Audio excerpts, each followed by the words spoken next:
We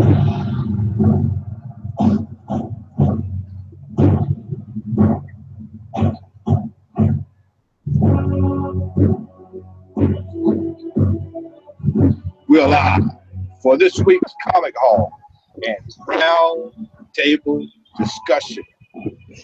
And yes, we are in full Goldberg Mark mode after this past Sunday on the Survivor Series. The return of Goldberg to the WWE. I'm a happy man. Al is a happy man. Xavier Randall is not a happy man. Tough love, baby. Waited 15 years for it. Back. We're back for another week of Comic Hall and Round Table Discussion. I'm Matt Odom, Al Rainey, Xavier Randall for a special early Thanksgiving edition of the Comic Hall and Round Table Discussion. Now, we're going to go right into tonight. It's Flash night. This is actually Tuesday's my favorite night of the week because, of course, it's Flash. So we just all got through watching this week's episode of Flash. 1 to 10, I'm giving this week's episode an 8, based off of the fact that it was action-packed from beginning to end. I must admit, I have become a really big Killer Frost fan. I just like everything about her. Man, she's ruthless, man. When she gets to going, that's about it. I thought there were a couple of times that I really didn't care less about what's his name. About finding out that about his brother. That whole little thing was kind of. I think sometimes the Flash just goes through these what I call pity party moments, where it's like a big pity party amongst the characters. But overall, really good. The ending was really. I was like, oh well. If you hadn't seen for those who hadn't seen the Flash tonight, the ending was really good. I'm sorry if you don't want to know what happened, then you got to turn off because we're gonna talk about it tonight. Al, go ahead. No, I was just giving I was just giving you a little backup with my finger. I was kind of like telling him to turn the volume down or something, Yeah. All right. Go ahead, sir. I'm sorry. And so,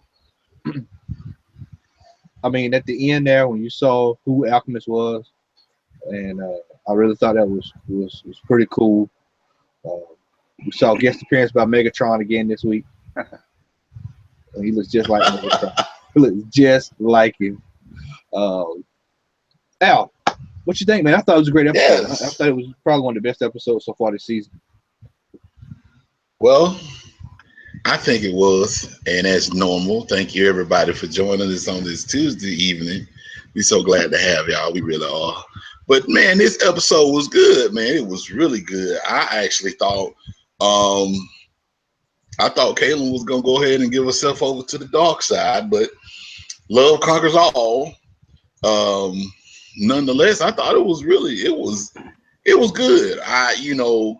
Vince. Shout out to Vince. He's not online. We were talking in the hall, and he was like, he was glad that everything played out the way it did, because Caitlin's character has started to become one-dimensional, and I agree. Caitlin's character has started to become bland.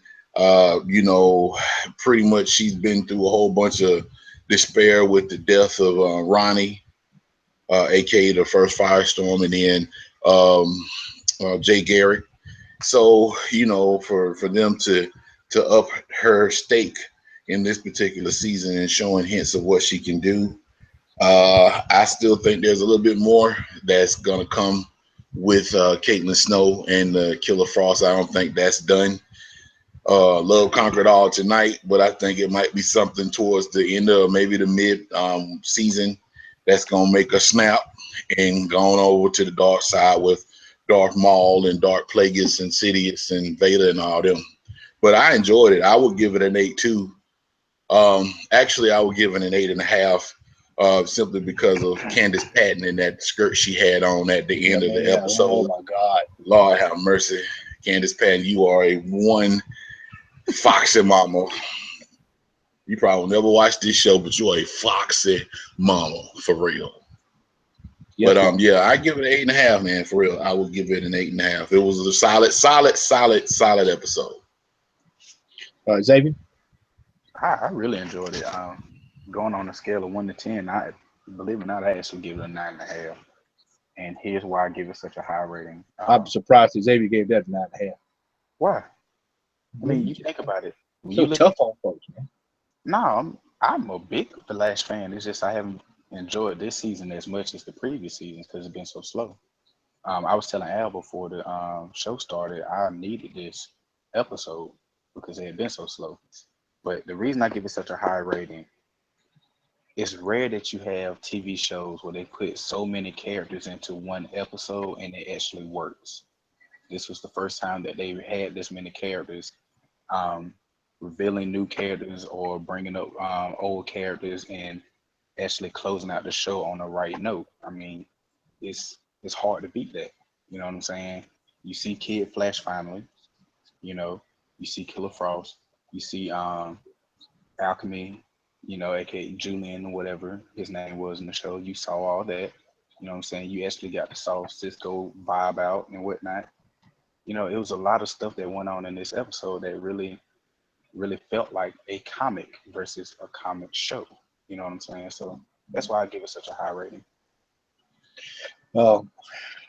It's going to be interesting to see.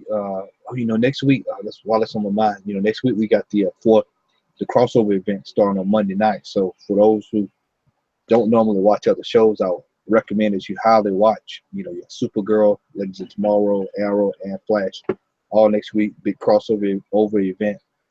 Also next week is the return of Agents of S.H.I.E.L.D. So I was hoping that I was wrong and that it was on tonight, but I double checked just to be sure. It's next week.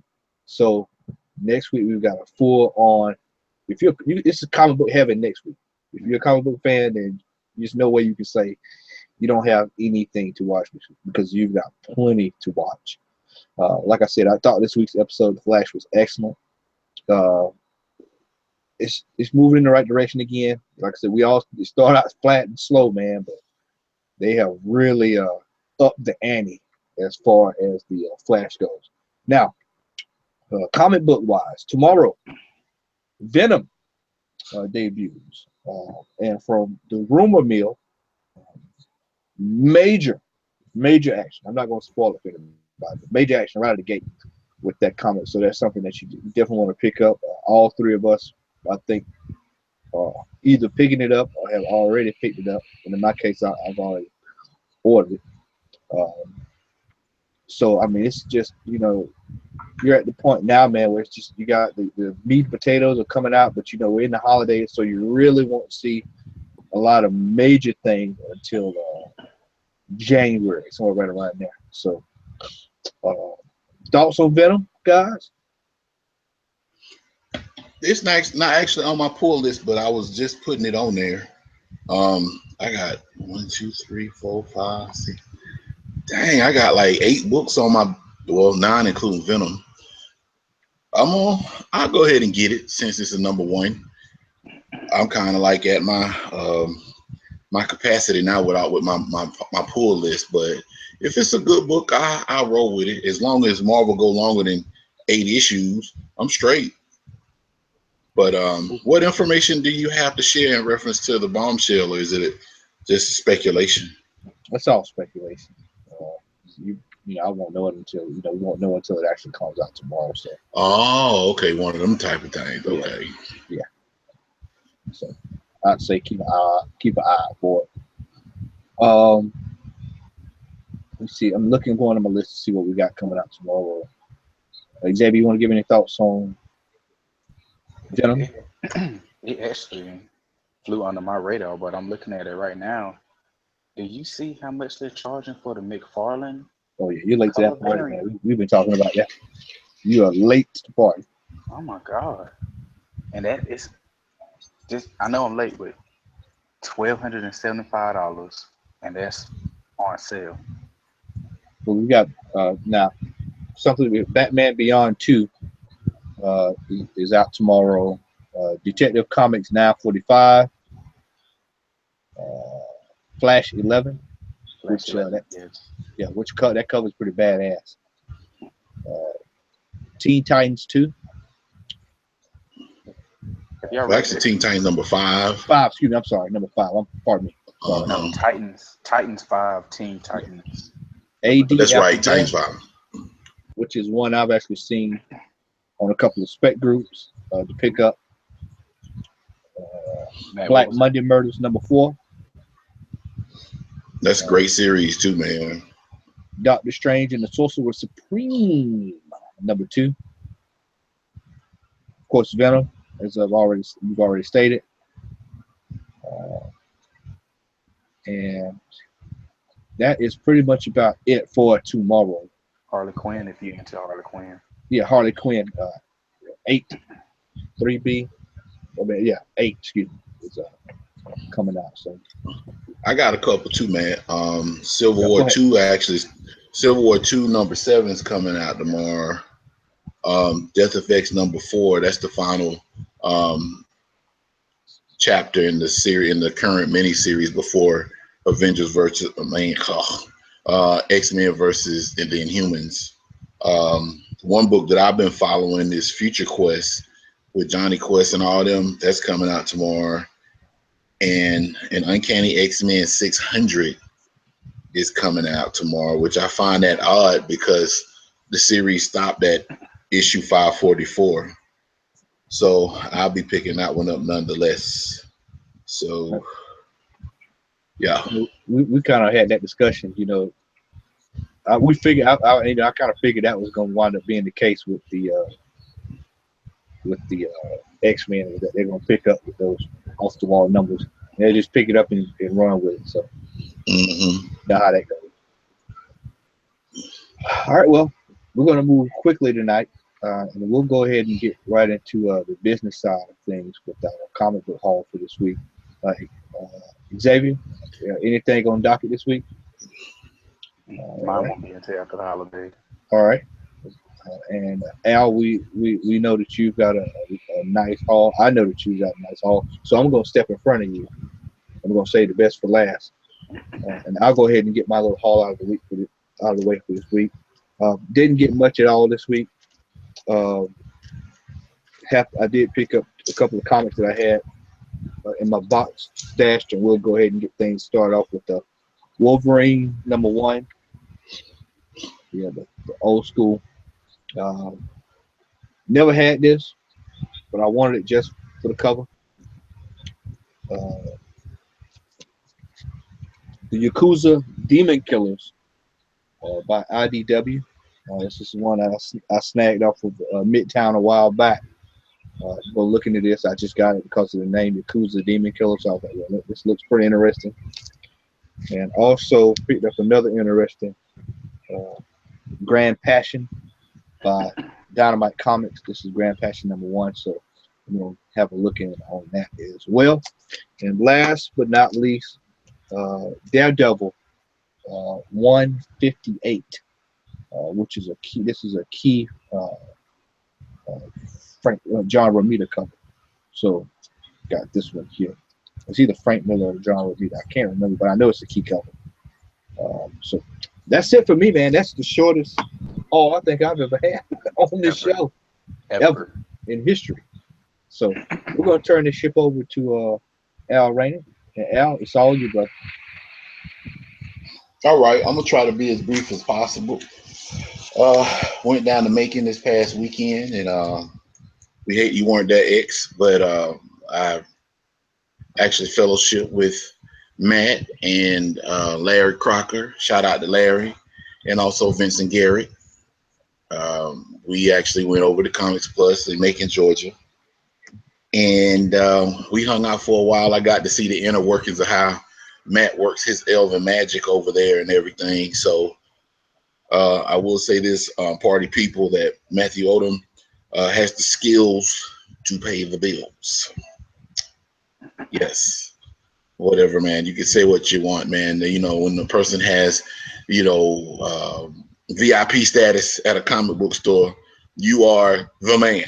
And according to Ric Flair, to be the man, you have to beat the man. Anyhow, You see how he got flash So fingers when he looking through boxes? that's right. That's right.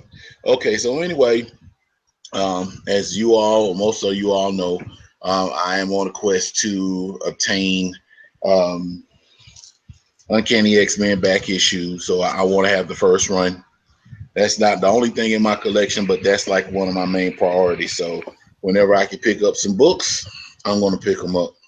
Right now, I am 156 books shy after doing a final inventory of what I have of having the full first run of the Uncanny X-Men. But before I get to my back issues, I picked up this little ditty, which was a one shot back in the day, Spider-Man versus Wolverine.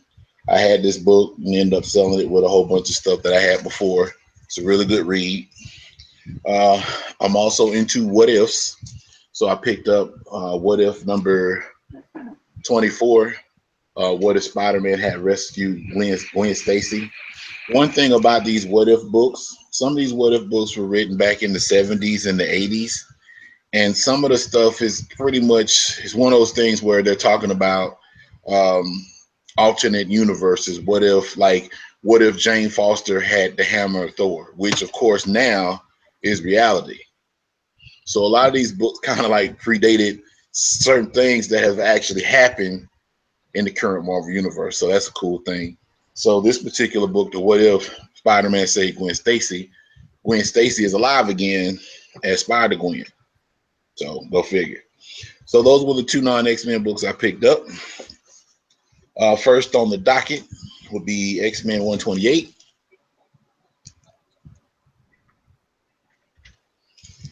X-Men 133, and there's a little story behind this one. This particular book I got for a heck of a deal. If you go on eBay and you punch that particular book in, it's gonna run you a pretty penny, but I got it for pennies on the dollar. Thank you, Lord.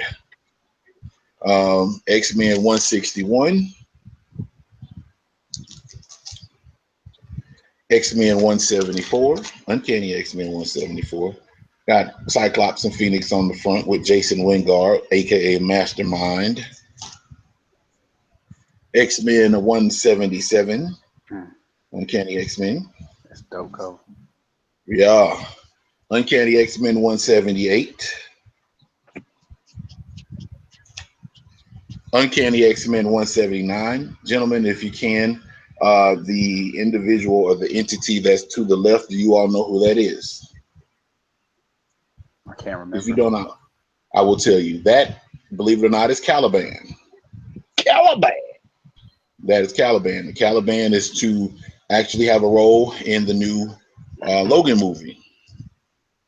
This was I don't think that's his first appearance in an X-Men comic book, but he was a prominent figure during the 80s during the Mutant Massacre storyline. He also became one of the Horsemen of the Apocalypse. Last but not least, that I have physically in my possession is X-Men 204. So these are the books that I brought home with me. Comics Plus has a program where you can lay away books, and I will happy to say, and I will be glad when that show comes, where I have actually secured an X-Men number 2, X-Men number 2, the first appearance of the Vanisher, also X-Men number 2.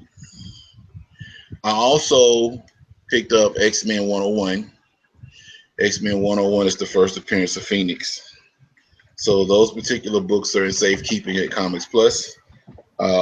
When I pick those up, I will probably have a conniption, and then I will, yeah. Matter of fact, when I pick them up, I want Matt to be there to play that Goldberg music when I'm walking out the door, because I'm gonna spear somebody as soon as I walk outside. But anyway, I can't wait to get those books. Oh no, the Spider-Man is he was on the inside. I spear Spider-Man and break him in half and ask him who's next. $3,000.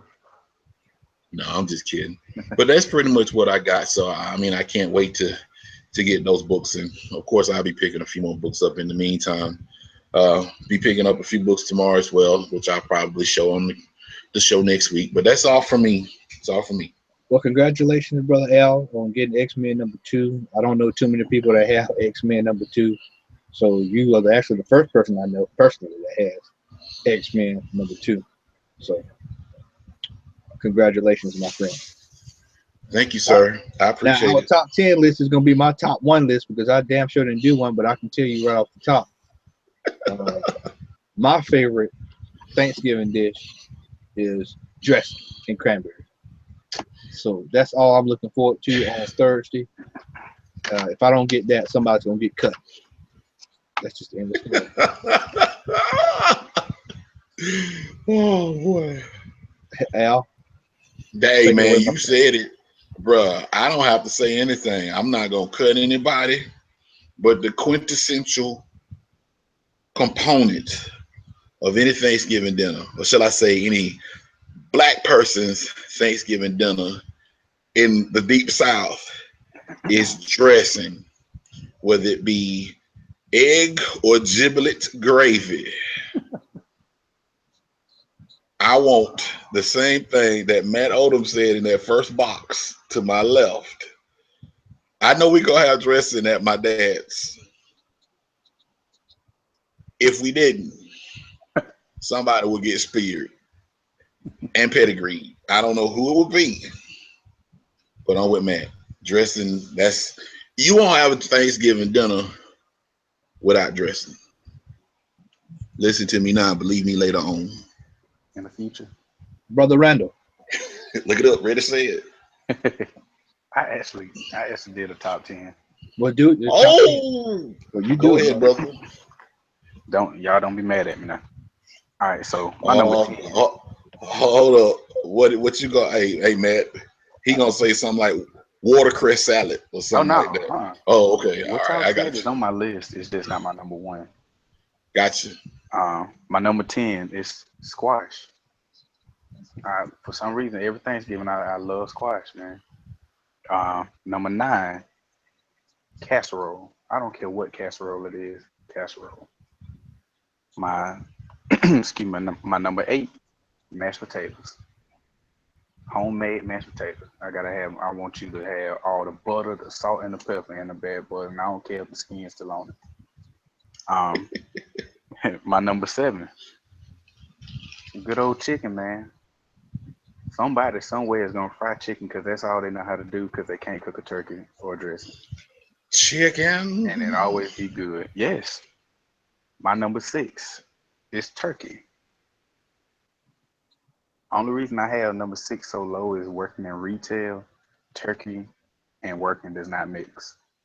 Because I'll be walking around like a zombie because I'll be tired of all that tryptophan or whatever that stuff is called. Tryptophan. My number 5 is dressing. Gotta have some dressing with the gravy. Yes. No cranberry sauce, but dressing. I mean with gravy. My number 4. Keep in mind my folks from Gray and Tweed County, from good old Collards.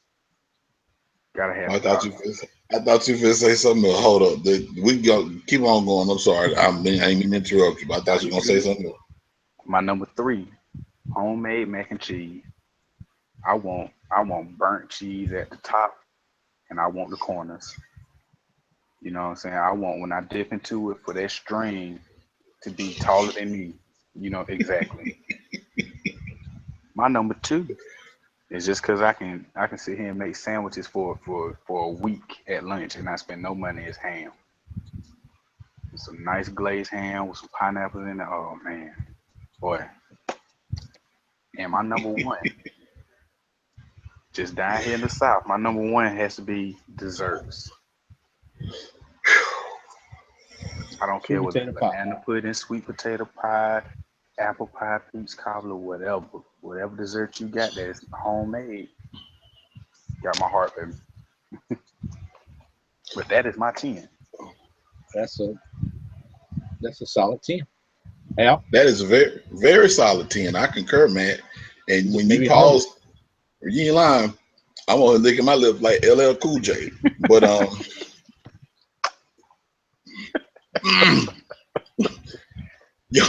Your number 4, I kind of got scared, man, because I honestly thought that you were No gonna put chitlins. yes. No. Oh, thank God you didn't put no chitlins I in hate there, man. chitlins. I hate them. Oh Me yeah, I more. don't like them. Oh, I can't stand them. Doo doo. A lot of folks say you eat with your eyes. No, I eat with my nose because it stinks. I can't do it. I'm sorry. Chilling's rough, Right. man. I mean, as a child, I didn't know any better, but as I got older, I saw the light. Mm-mm. Saw the light. As a child, I saw the light. When I smelled it, I was like, nope. Anything that make a whole house smell like that, I can't do it. Mm-mm. Mm. No amount of onions and potatoes and ceiling fans. No. I If eat it's liver doo doo, before I it's eat doo. that, and I hate liver. Bingo.